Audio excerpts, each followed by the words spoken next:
ధీరా ధీర ధీర ధీరా వీర ధీర.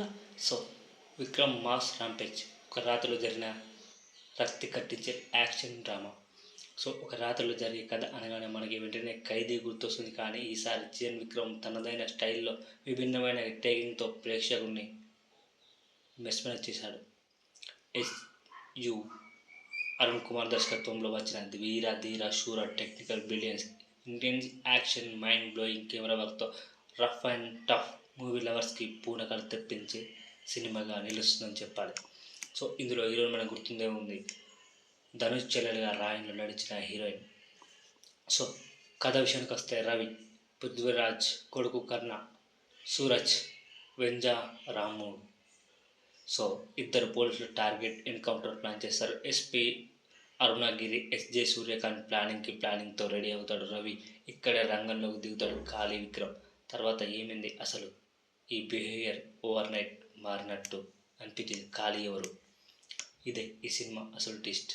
సో ఈ సింపుల్ కథనం చాలా బాగుంది, మేకింగ్ కొత్తగా ఉంది. ఈ సినిమా ఒక కథ అని ఫీల్ అయ్యేలా కాదు, ఒక రియల్ లైఫ్లో మన ప్రస్తుతం మన కళ్ళ ముందు జరుగుతున్నట్టుగా, మనం చూస్తున్నట్టుగా, మన పక్కింటూ ఎదురింటో వాళ్ళ స్టోరీ అన్నట్టు ఉంటుంది.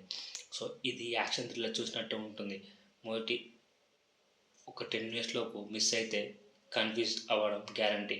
డైరెక్టర్ అరుణ్ కుమార్ నేరుగా హై వోల్టేజ్ మోడల్లోకి తీసుకెళ్లి ప్రతి సన్నివేశాన్ని టెక్నికల్గా నెక్స్ట్ లెవెల్లో మేకింగ్గా తెరకెక్కించాడు. సో తేని ఈశ్వర్ అందించిన విజువల్, రియల్ టైం యాక్షన్, రా ఎమోషన్ను మన కళ్ళ ముందు ఉంచినట్టు ఉంటాయి. కొన్ని సీన్లు చూస్తుంటే మనకు కూడా ఆ ఇంటెంట్ యాక్షన్ మధ్యలో ఉన్నామేమో అనిపిస్తుంది. చెప్పాను కదా, మన కళ్ళ ముందు కదులుతున్నట్టు. సో ఇది ఒక వెరైటీ సినిమా అని చెప్పాలి. సో విక్రమ్ మాసివ్ ఒక హీరో పాత్ర అని కాకుండా మిడిల్ లైన్లో నడిచే మిస్టరీస్ క్యారెక్టర్గా విక్రమ్ మరోసారి నటనలో తన రేంజ్ ఏంటో చూపించాడు. చూపుతోనే భయం కలిగించే అతని ఎమోషనల్ ఎక్స్ప్రెషన్స్ నెక్స్ట్లో ఉంది.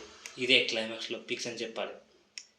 సో ఎస్జే సూర్య అతని మేనేజర్ డైలాగ్ డెలివరీ కూడా ఎక్కడ లైట్ తీసుకోవడానికి లేనివి. ఖాళీ అనే పేరు ఒక్కోసారి ఒక్కో స్టైల్లో పలికే విధానం జనాలకు కిక్కిస్తుంది. పృథ్వీరాజ్ విలన్గా నెక్స్ట్ లెవెల్లో చేశాడు. తుషారా విజయన్ చిన్న రోల్ అయిన perfect. Suraj Venjaramoodu emotional power pack. ఇక బీజిఎం జీవి ప్రకాష్ యాక్షన్ ఎలిమెంట్కి పెట్టిందే పేరు. So GV Prakash blood rush feel తెప్పిస్తుంది. ప్రత్యేకించి ఎస్పీ ఎన్కౌంటర్ ప్లాన్ సీన్కి ఇచ్చిన background score next level. Veera శూరధూర టెక్నికల్గా బాగుంది. సో ఇది ఇక strong raw action lovers, Vikram fans అయిన మాస్ రాంపేజ్ కోసం చూడొచ్చు. టెక్నికల్ బ్రిలియన్స్, ఇంటెన్స్ మేకింగ్ చూడాలనుకునే వాళ్ళు. సో ఒక ఫైనలిజన్, ఒక యాజువల్ కమర్షియల్ సినిమా కాదు, rough high energy action experience కోరుకునే వారికి వీర ధీర శూర ఒక థ్రిల్లింగ్ గైడ్. నేనైతే 4 రేటింగ్ ఇస్తాను. నాకైతే చాలా చాలా నచ్చింది. సో ఈ సినిమా ఆ లెవెల్లో ఉంటుంది. తప్పకుండా లైక్ చేయండి, షేర్ చేయండి, కామెంట్ చేయండి. ఈ సినిమా మీకు నచ్చినట్లయితే మెసేజ్ చేయండి.